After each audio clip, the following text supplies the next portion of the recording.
క్రితం నేను ఖమ్మం పట్టణానికి మీటింగ్కి వెళ్ళాను.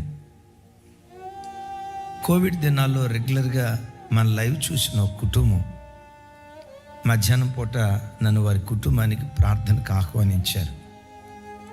నేను ఆ ఇంటికి వెళ్ళక మునిపే ఆ ఇంటి యజమానురాలు గూర్చి, ఆ తల్లి గూర్చి చాలా విషయాలు విన్నా. నేను విన్న విషయం, ఆ తల్లి కన్నీటి ప్రార్థనా పరురాలని, రోజుకొచ్చి 7-8 గంటలు ప్రార్థనలో గడిపిద్దని, తను వెళ్ళే మందిరంలో అది సుమారుగా 1000 మంది ఆత్మలు కలిగిన మందిరం. ఆ 1000 మంది ఆత్మలు కలిగిన మందిరంలో ఈ ఒక్క తల్లే తన కన్నీటి ప్రార్థన ద్వారా, తన సువార్త ద్వారా ఇంచుమించు 400 మందిని రక్షణలోకి నడిపించిందట. వాళ్ళ బంధువుల్లో కొంతమంది ఇక్కడ మన చర్చికి, అలాగే ఒప్పుల చర్చికి వస్తారు. ఇవన్నీ నేను విన్నాను.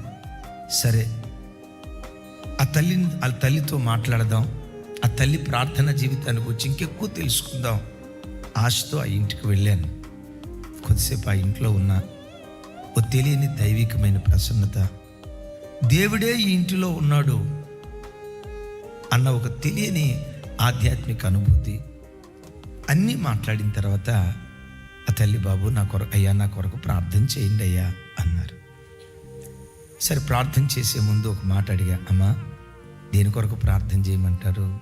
ఆ తల్లి నా వైపు చూసి అన్న మాట ఏంటో తెలుసా? అయ్యా, ప్రతిరోజు యేసులాగా నేను బ్రతికేటట్లుగా నా కొరకు ప్రార్థన చేయండి అయ్యా. నేను బ్రతుకుతున్న స్థలాల్లో ప్రజలు నాలో యేసును చూడాలి. ఏం కోరుకుందరా?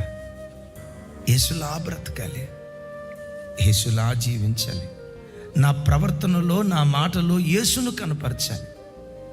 క్రైస్తవ జనమా, ప్రభు దగ్గరకు వచ్చిన ప్రతి బిడ్డ తన జీవితంలో ఈ గురి కలిగి బ్రతకాలి.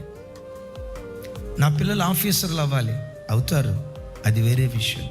కానీ వీటి కొరకు కాదు క్రైస్తవుడు పరిగెత్తాల్సింది, వీటి కొరకు కాదు ఉపవాసం ఉండాల్సింది, వీటి కొరకు కాదు దేవుని సన్నిధిలో దేవుని వాక్యం వినేది. ఓ క్రైస్తవుడు దేవుని యొద్దకు వచ్చిన వాక్యం విన్నా వీటంతటి వెనుకున్న ప్రధాన గురి ఏంటో తెలుసా? ఈ భూమి మీద యేసులాగా బ్రతకాలి.